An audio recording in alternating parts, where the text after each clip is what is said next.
e eu quero convidar vocês todos a ficarmos em pé.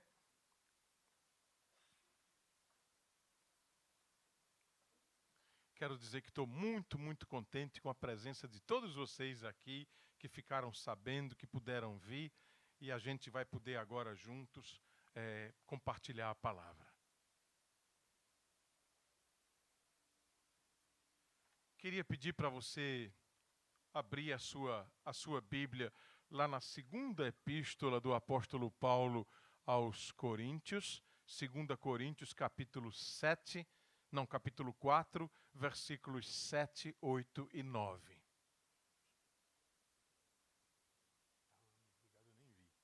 2 Coríntios capítulo 4, versículos 7, 8 e 9. Vamos ler juntos? Mas temos esse tesouro em vasos de barro para mostrar que este poder que a tudo excede provém de Deus e não de nós. De todos os lados somos pressionados, mas não desanimados. Ficamos perplexos, mas não desesperados. Somos perseguidos, mas não abandonados. Abatidos, mas não destruídos. Eu queria focar com você nessa frase agora. Deixa de novo aí, Marina, por favor, o versículo 8. De todos os lados somos pressionados, mas não desanimados. Ficamos perplexos, mas não desesperados. Eu queria pedir às mulheres para repetirem essa frase. Ficamos perplexos, mas não desesperados. Todas as mulheres. Ficamos perplexos, mas não desesperados. Agora os homens. Ficamos perplexos, mas não desesperados. Agora todos juntos e com muita força. Ficamos perplexos, mas não desesperados. Pai, nós te louvamos pela tua palavra santíssima, que nós agora acolhemos em nosso coração, na inteira ciência de que somos apenas vasos de barro, porém vasos de barro em tuas santas e bondosas mãos. Por isso eu te peço agora humildemente, que estas palavras dos meus lábios, assim também o meditar do meu coração, que eles agora sejam agradáveis diante de ti, em nome de Jesus. Fala, Pai, aos nossos corações nesse momento. Amém. Podeis sentar.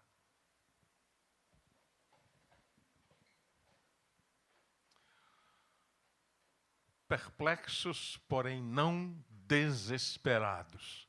Também poderíamos ler perplexos, porém não desanimados.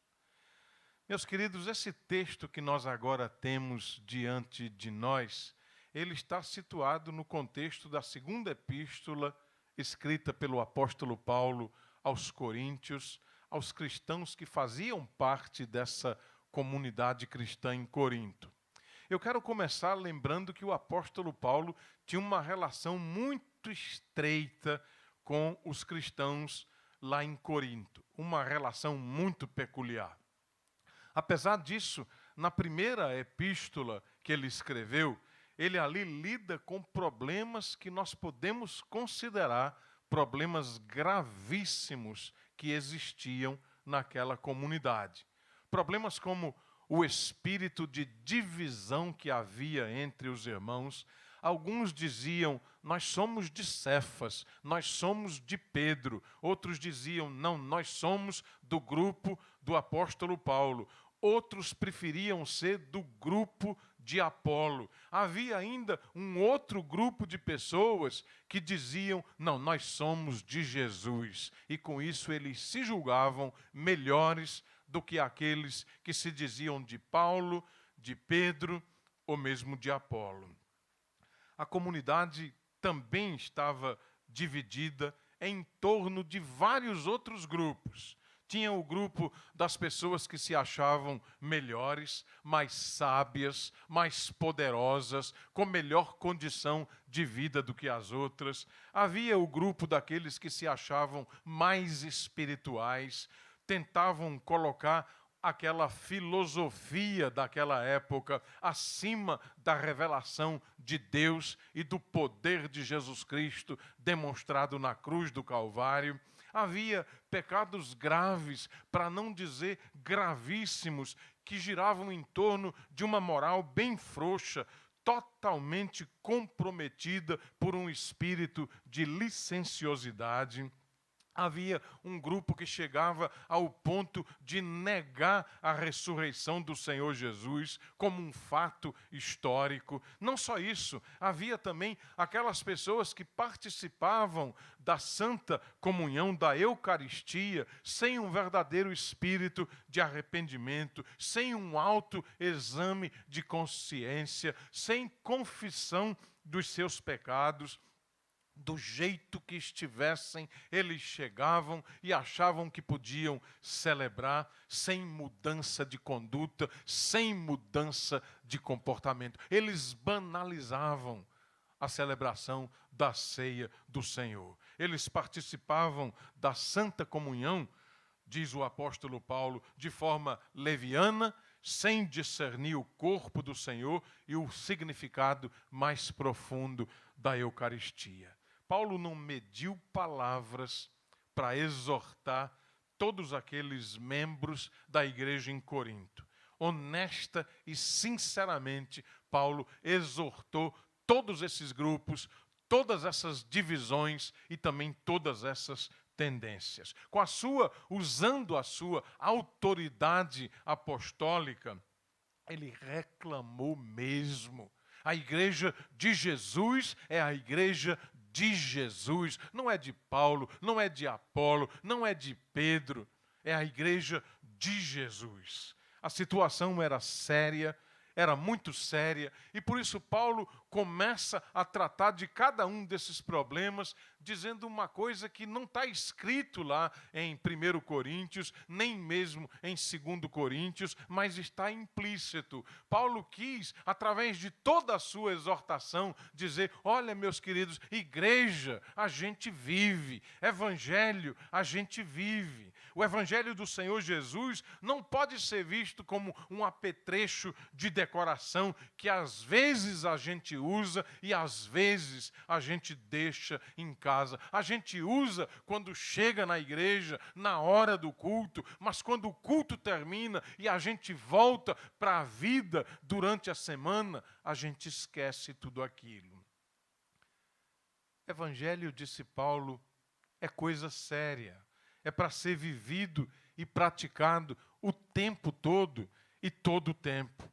O Evangelho não foi escrito para os anjos, para aqueles que já estão na comunidade da glória de Deus. Ele foi escrito para mim, para você, para todos nós. O desafio é que nós obedeçamos às palavras do Senhor, é que nós vivamos as palavras do Senhor, mesmo sendo seres humanos, de barro, frágeis, fracos, carregando tantas culpas.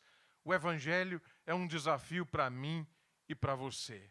Paulo foi muito duro nessa primeira epístola aos Coríntios, mas curiosamente foi tratando de cada um desses problemas, cada uma dessas dificuldades que ele lidou com elas escrevendo essa epístola, que ele traz alguns dos seus textos mais bonitos e mais profundos daquilo que a gente chama de corpus paulinos, ou seja, da teologia paulina. Foi ali que ele falou da necessidade de unidade, todos os cristãos em torno de Cristo. Cristo é o verdadeiro e único cabeça da igreja. Foi ali que ele relativizou toda a filosofia humana, colocou os dons carismáticos, todos eles, para aquele grupo que se achava mais espiritual do que as outras pessoas. Ele colocou os dons carismáticos debaixo da égide e da supremacia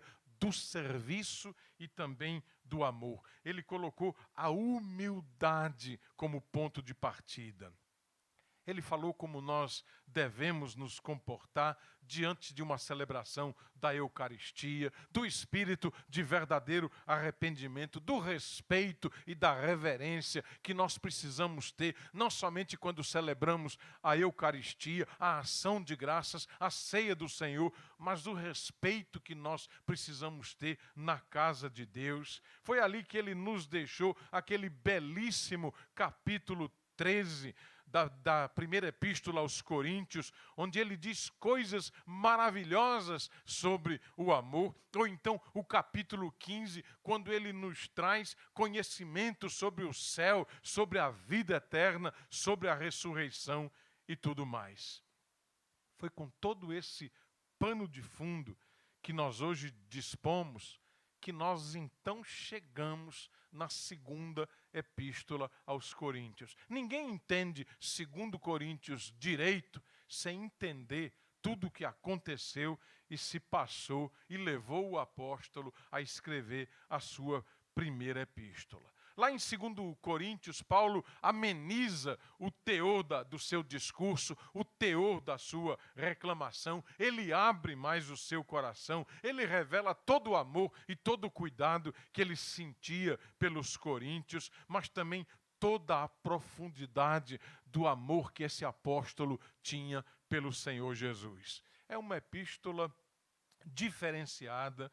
Nela nós podemos contemplar, sem sombra de dúvidas, a grandeza do coração deste que foi o grande, o maior apóstolo, o maior missionário aos gentios. É assim que nós chegamos nesse texto base. Disse isso apenas como uma pequena, breve e rápida introdução para essa nossa reflexão, porque agora nós chegamos lá no texto que eu quero considerar com vocês, quando Paulo nos deixa uma outra joia preciosíssima da sua teologia, da sua compreensão do que é ser cristão. Lá no capítulo 4, versículos 7, 8 e 9, Paulo reconhece que o sofrimento faz parte da vida de um filho de Deus, de um cristão, de um homem, de uma mulher de fé. Ele reconhece que um cristão pode ser em tudo atribulado, mas essa tribulação não deve, essa tribulação não precisa, essa tribulação não pode produzir uma angústia desesperadora e desesperante que paralisa a sua vivência cristã, paralisa a sua capacidade de se levantar todos os dias, de enfrentar o seu trabalho, de trazer para casa o sustento da sua família, de viver a sua fé. Um cristão, ele pode muitas vezes sofrer perseguições. Essas perseguições, às vezes, elas acontecem, elas infelizmente podem acontecer até mesmo dentro da igreja, mas mesmo perseguido, Paulo diz, esse homem, essa mulher de fé, nunca vai ser desamparado. Nunca vai ser desamparada. Um cristão pode se sentir abatido, mas não será destruído.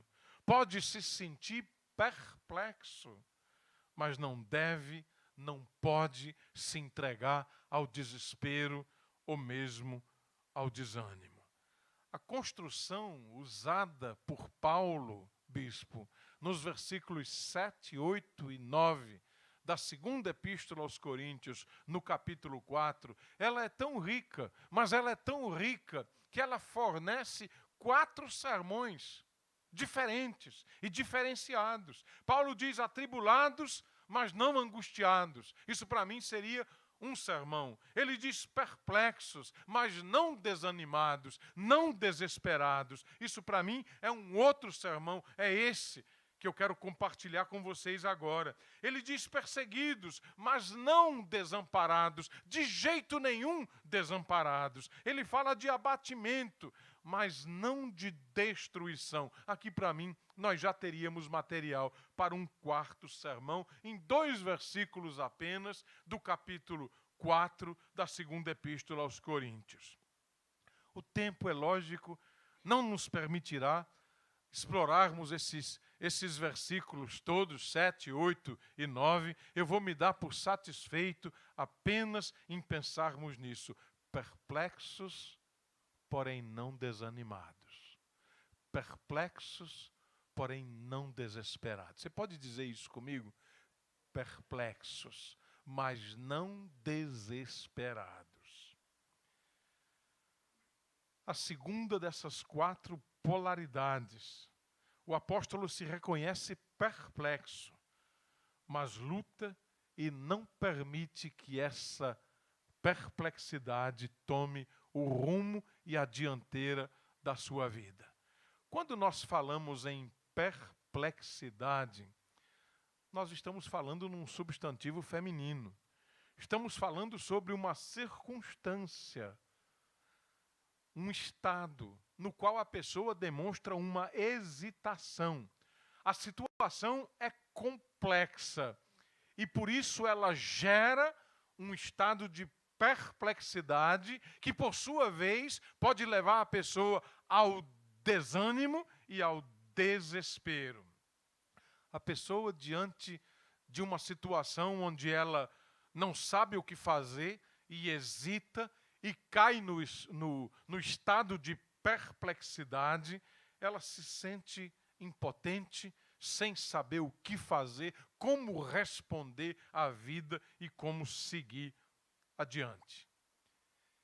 Quem pode aqui hoje dizer que nunca se sentiu perplexo? Que nunca se sentiu perplexa diante de uma situação, de uma circunstância, de um estado de hesitação, quando uma coisa aconteceu que você não esperava e abalou completamente toda a sua vida. O que dizer quando nós pensamos nas guerras, na fome, nas pestes, nas enfermidades e epidemias que se espalham e crescem todos os dias?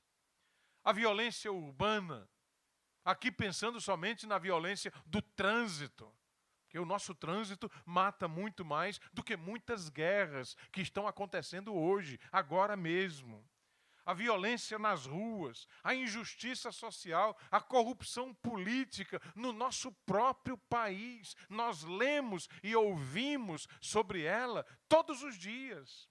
A frieza, a indiferença humana, a capacidade que as pessoas têm de fazer o mal. Você sai na rua e vê muitas pessoas fazendo o mal para encontrar uma pessoa fazendo o bem, fazendo um gesto de solidariedade. Quantas vezes nós não ficamos pasmos, perplexos com certas cenas do cotidiano? Elas parecem já fazer parte da normalidade das nossas vidas. Nós vemos isso todos os dias. Nós ouvimos sobre isso todos os dias. Parece que isso ficou normal. Mas normal aqui, por favor, entenda, normal entre aspas, porque normal não é. Tudo isso que acabei de descrever faz parte dessa perplexidade no âmbito coletivo, dessa perplexidade que eu agora quero chamar de uma perplexidade social. Mas existe ainda uma outra perplexidade num âmbito mais individual. Ela também existe, ela se revela de várias maneiras, mas com a mesma crueldade. Pense, por exemplo, na perplexidade que você sente diante de uma resposta negativa. Você pensava que ia dar certo. Você tinha certeza. Você até acreditava que tinha uma promessa de Deus, uma palavra de Deus, que aquela porta se abriria e de repente, bum! A porta está fechada. O que você esperava, aquele recurso com o qual você contava, de repente, uma negativa. Já pensou na perplexidade diante da demora de uma resposta? A porta não fechou, mas a resposta não vem. Você precisa de paciência, mas você não aguenta mais esperar. Já pensou na perplexidade, toda a perplexidade que o medo traz e causa nas nossas vidas? Por exemplo, já pensou na perplexidade diante de um diagnóstico que coloca a sua vida em risco de morte? iminente, real.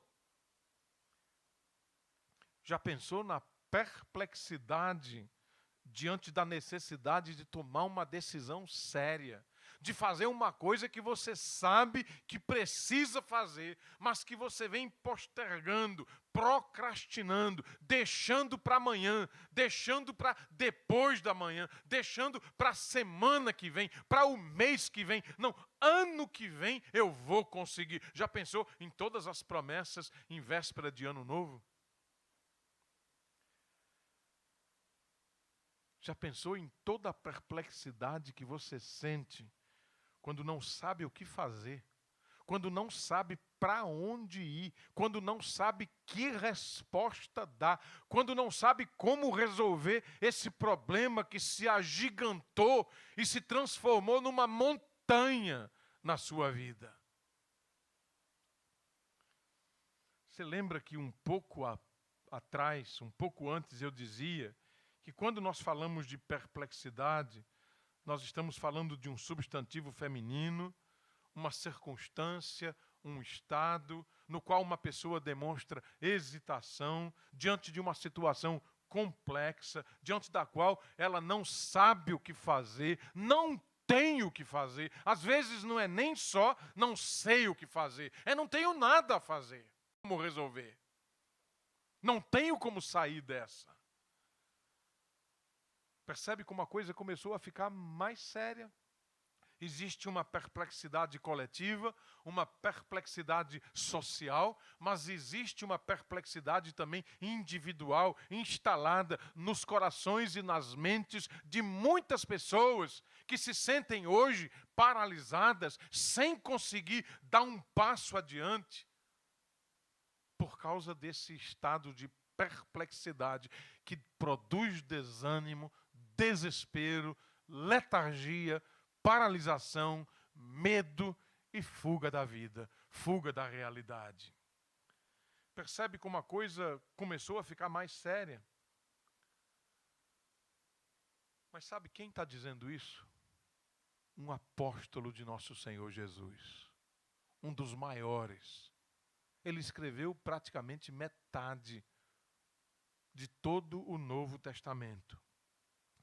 Você não está aqui diante de uma pessoa qualquer, um homem qualquer, mas um dos maiores, se não o maior apóstolo da nova e eterna aliança. Um homem de Deus, um homem que agora serve como uma espécie de espelho e de reflexo da situação de muitas pessoas. Um homem que, apesar de perplexo, no entanto, um homem que, apesar de perplexo, e olha que nós podemos imaginar vários motivos para essa perplexidade. Quando Paulo quer ir para Bitínia e recebe uma visão, não vem para Macedônia nos ajudar, ele é apedrejado, ele é preso, acontece um terremoto, ele tem que fugir, ele é expulso da cidade, ele leva uma surra em praça pública. Tudo que ele faz parece não dar certo.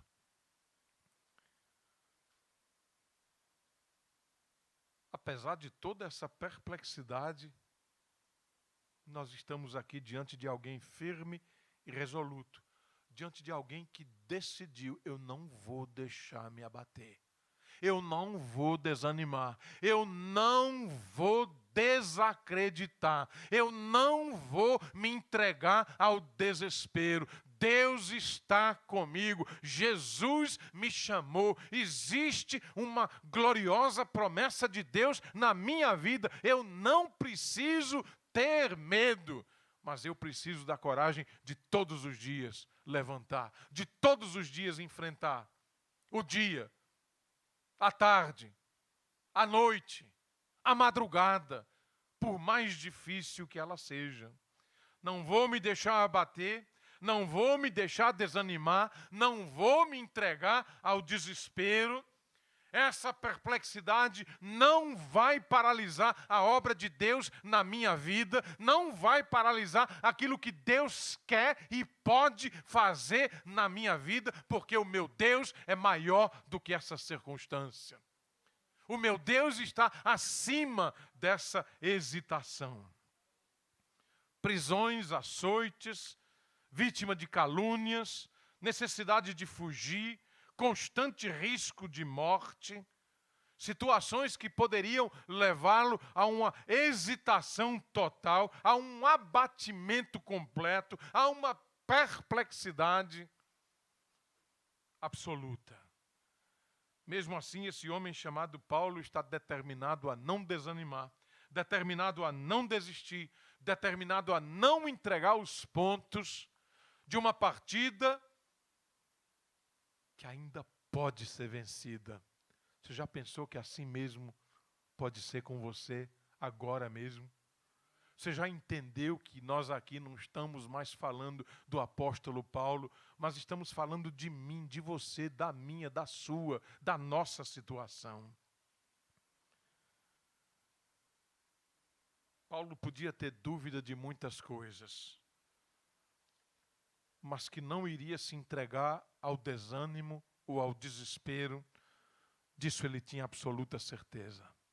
Deixa eu chamar a sua atenção para algo que eu considero importante, não é tão evidente, porque é uma coisa que você vai entender olhando para o texto em grego, na língua original no qual ele foi escrito. A coisa fica mais clara ainda, e temos aqui uma coisa que, teologicamente falando, vai dar mais precisão ainda para aquilo que nós precisamos entender. Isso acontece porque a palavra que o apóstolo Paulo usou aqui no grego, exaporeomai, denota um estado de completa confusão. Lembra? Perplexidade é um estado, é uma hesitação, não sabe o que fazer, não sabe para onde ir, a situação é difícil. Mas exaporeomai não é só hesitação, é estado de confusão mental. Você pode imaginar Paulo dizendo assim, mesmo mentalmente confuso, diante de tantas opções, diante de tantas possibilidades, diante de não ter os recursos que eu preciso ter, eu não vou ficar desanimado. Eu não vou me entregar à completa confusão, nem ao desespero, só porque agora, nesse momento, hoje, faz uma semana, um mês, faz um ano, que eu não vejo saída, mas eu não vou me entregar ao desespero e nem tampouco vou desanimar. Eu não vou parar. Quando Paulo diz que ele pode estar perplexo, mas não desanimado, no original o que nós temos é muito forte mesmo, porque denota esse, eu posso estar perplexo, mas não vou me deixar desanimar, não vou entrar em desespero. Isso aqui, observando-se a gramática do texto na sua língua original, indica um movimento, desde a perplexidade, ou a partir da perplexidade, ao não permitir-se desanimar. É como você está num lugar terrível, horrível, muito ruim, de hesitação, de confusão mental, de falta de recursos, de não saber o que fazer. E de repente você diz, em Jesus eu posso sair dali para cá. Do desespero e da confusão mental, eu posso me dirigir aos pés da cruz, aos pés de Jesus. A perplexidade, então, observando-se a gramática do texto original, ela se transforma somente num ponto de partida. Eu não estou diminuindo o problema, mas Paulo escolhe fazer do problema o ponto de partida para onde ele sabe que precisa estar. Uma ação se origina quando Paulo entende, eu estou perplexo, eu estou abatido, mas eu não estou destruído, eu não estou desamparado, eu não preciso desanimar, eu não preciso me entregar ao desespero, eu não vou me deixar abater, desanimar, eu não vou desistir dessa parada.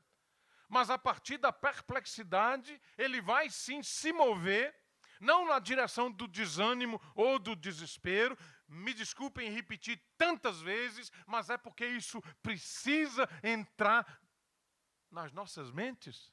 Não adianta, precisa entrar no coração. Ele vai se mover na direção da confiança, da esperança, como princípio ativo da sua vida e da sua fé. Isso não é tudo. Uma vez que nós estamos diante de um substantivo, e nós sabemos que um substantivo é aquilo que por si só designa a própria essência, designa a própria substância. Um substantivo designa essência, substância.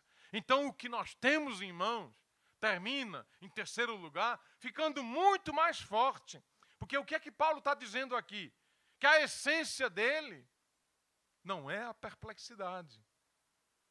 Não será o desespero.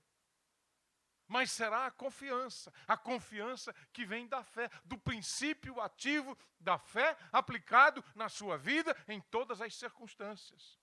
Nós vemos Paulo dizendo, em outras palavras, eu me recuso a viver num estado de perplexidade, de letargia, de paralisação, de desespero, de desânimo. Eu fui chamado por Jesus.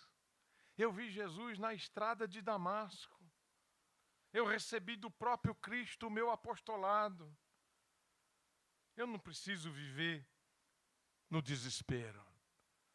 Nós estamos aqui diante de alguém que fez da perplexidade não o seu modo de ser e de existir, mas um ponto de partida para uma vida de fé. Uma pessoa resistente. Uma pessoa que decidiu mover-se de onde ele estava, numa situação terrível, para onde ele sabia que Jesus o esperava, que Jesus o queria ter. Literalmente, nós estamos, então, diante de um salto, dali para aqui, da perplexidade para fora dela, para fora das suas garras mortais, paralisantes. Ele que podia viver preso por essa perplexidade absoluta, e olha que ele tinha. O que é que te faz triste hoje? O que é que te faz viver hoje? O que foi que fez você chegar hoje aqui em estado de perplexidade? Pelo amor de Deus, me diga. Você foi apedrejado no caminho? Não foi. Você precisou fugir para conseguir chegar aqui? Você foi caluniado? Paulo foi tudo isso e muito mais. Ele correu sério, iminente, risco real de morte, todos os dias. Ele foi odiado.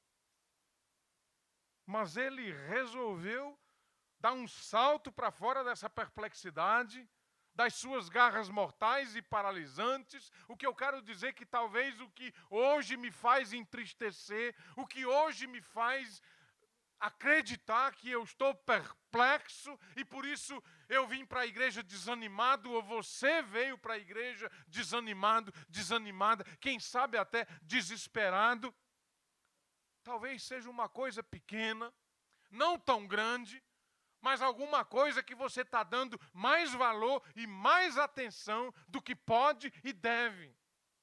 Talvez você, eu, quando nos sentimos assim, estejamos muito mais olhando para a força dos ventos e das ondas do que para o olhar amoroso de Jesus, que disse, filho, filha, vem aqui, você pode caminhar. Eu posso te fazer andar sobre as águas. Não importa o vento, o abismo, a profundidade. Comigo você anda e você passa essa tempestade. Onde é que ela está? No trabalho, em casa? Numa crise familiar? É uma questão financeira? É de saúde? O que é que deixa você perplexo? A falta de alguma coisa, de um recurso? Seja então combatente, um filho, uma filha da esperança, um homem, uma mulher, um cristão, uma cristã resistente. Diga, o meu ânimo e a minha força, elas vêm de Deus e não das circunstâncias. O meu ânimo, a minha força, elas vêm das promessas de Deus para a minha vida. Se foi assim com Paulo, Por favor, pode ser assim comigo e com você também. Aquele que ressuscitou Jesus dentre os mortos também pode ressuscitar a minha vida, também pode me levantar da sepultura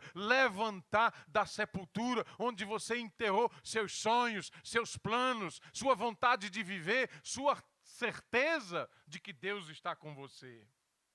O que é que hoje te paralisa? Olhe para Jesus. Tem 2 outros textos, eu estou correndo já bem muito, viu? Olha, tem 2 outros textos no Novo Testamento. Eita, eu agora lembrei das aulas, não era? Estou correndo já bem muito. E por mais que corresse, ainda não dava certo, né? Olha, 2 outros textos que falam de perplexidade. A primeira está em Lucas 7, a figura principal é o rei Herodes. Quando os reis do Oriente chegam em Jerusalém e informam, nós vimos a estrela de um novo rei, do verdadeiro rei, Herodes não pode aceitar aquilo, ele entra em estado de perplexidade. O segundo momento nós encontramos em Lucas 24. As mulheres que foram ungir o corpo de Jesus, mas que chegando lá encontraram o túmulo vazio, a pedra removida e diante dos anjos com vestes resplandecentes, a Escritura diz que aquelas mulheres ficaram perplexas. O primeiro fala da perplexidade que nos atinge como fruto do medo, do pavor. A segunda fala da perplexidade de alguém que foi tocado pelo poder da ressurreição. A ressurreição que também é um movimento, é um salto da morte para a vida, de uma não-vida para uma vida em abundância. Citando esses 2 exemplos, eu quero dizer que tem muita gente, infelizmente, mesmo dentro das igrejas, vivendo nas garras dessa perplexidade herodiana. E aí a gente precisa fazer esse salto, esse movimento, dessa perplexidade herodiana para aquela perplexidade das mulheres, porque é uma perplexidade que denota muito mais um estado de alegria. Primeiro, elas não sabem o que aconteceu. A pedra foi removida, o túmulo está vazio, 2 anjos com vestes resplandecentes aparecem e elas ficam perplexas com aquela visão que já é uma visão da glória de Deus. Por que vocês estão procurando aquele que vive entre os mortos? Percebe a diferença?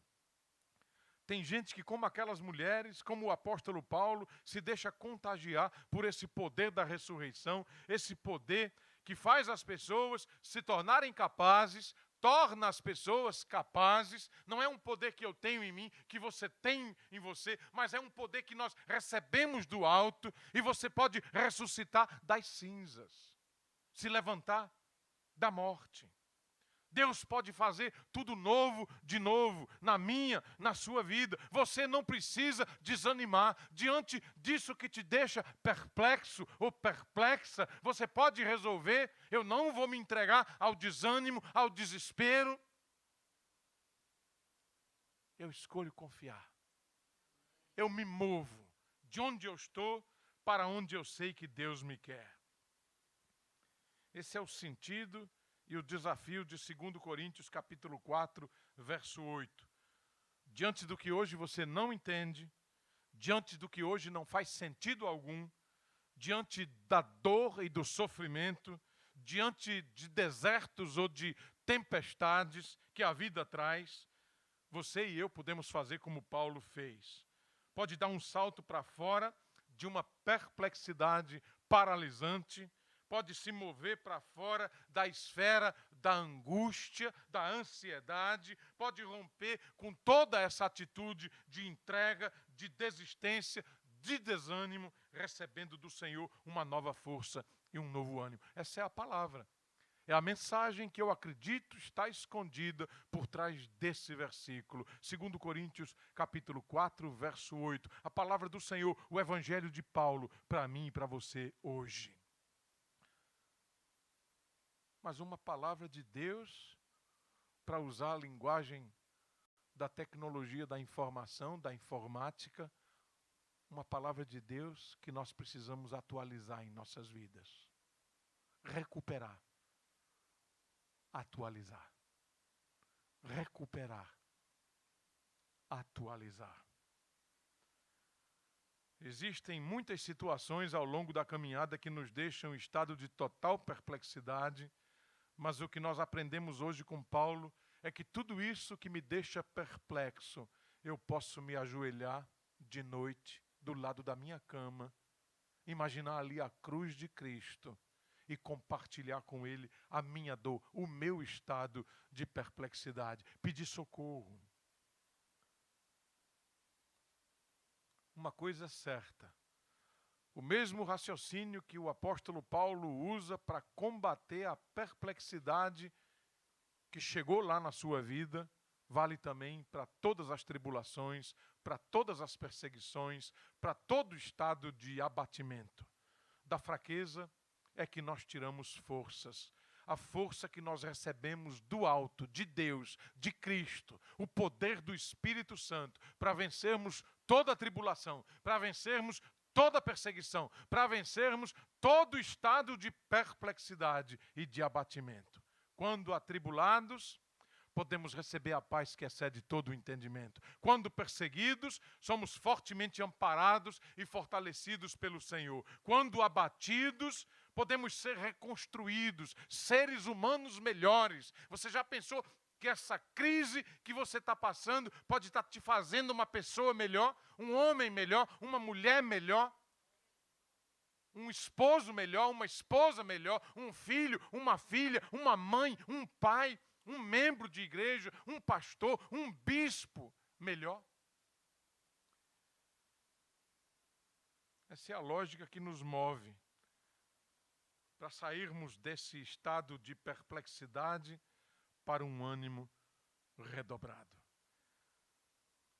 Eu disse que hoje tinha Ricardo Kuhn aqui. Ricardo é filho de Trude. Trude está ali tão bonitinha. Cris, sua companheira. Ricardo é meu primo, não é, Ricardo? É nada. É irmão, né? Ricardo passou essa semana todinha no hospital. Deixa eu te dizer isso porque eu fecho com essa ilustração, porque para mim se tornou uma ilustração, uma parábola viva mesmo. A sua atitude, o seu comportamento, muito me inspirou. Digo isso do fundo do coração. De uma hora para outra, num exame, Ricardo descobre que está com as plaquetas num nível de 8.000. Você sabe que o mínimo é 100.000 e o considerado normal são 150.000. Isso, de repente, cai para 8.000, sem que ninguém saiba. Vários exames foram feitos, ele foi internado no hospital, ele ficou na UTI vários dias, precisou descartar leucemia, câncer, muitas e muitas coisas, e para a honra e glória do Senhor Jesus, todas elas foram descartadas. Esse é o fim da história, né? Mas o bonito foi ver como esse homem, que para mim se tornou um gigante. O povo aí diz, é missa de corpo presente. A gente não está numa missa e nem num velório. Nós estamos num culto, louvando e adorando o nome do Senhor. E a quem honra, honra. Eu acompanhei. Todos os dias ele mandou mensagens para mim, como mandou para muita gente. E era bonito ver como ele tratou aquilo. Tiago não dizia, Ricardo não dizia, eu estou na UTI. Eu estou num resort memorial. Eu estou num hotel. Eu estou recebendo tratamento de luxo, de primeira. Ele fez muitas brincadeiras com a sua situação, em todo o tempo, mostrando como foi grande a sua fé, a sua certeza de que acontecesse o que acontecesse, Jesus querido, Jesus bondoso, Jesus maravilhoso, ao seu lado estava. Com vários aparelhos, numa verdadeira UTI, mas vendo tudo aquilo de outro jeito. Por quê? Todo ponto de vista é o quê? A vista de um ponto. Tudo depende de como você vê. Você pode ver só perplexidade, só desespero, só abatimento, mas você pode ver Jesus maior do que a enfermidade, Jesus maior do que a porta fechada, Jesus maior do que o não que você recebeu, Jesus maior do que esse estado de perplexidade que procura derrubar e destruir a sua vida. Essa foi a grande lição que eu aprendi com o Ricardo nessa semana. Eu queria chamar ele aqui à frente, bispo. Posso fazer isso, não é? Venha aqui à frente. Vou pedir a todo mundo para ficar em pé. Nós vamos ter agora um momento de oração. Eu quero pedir ao grupo de louvor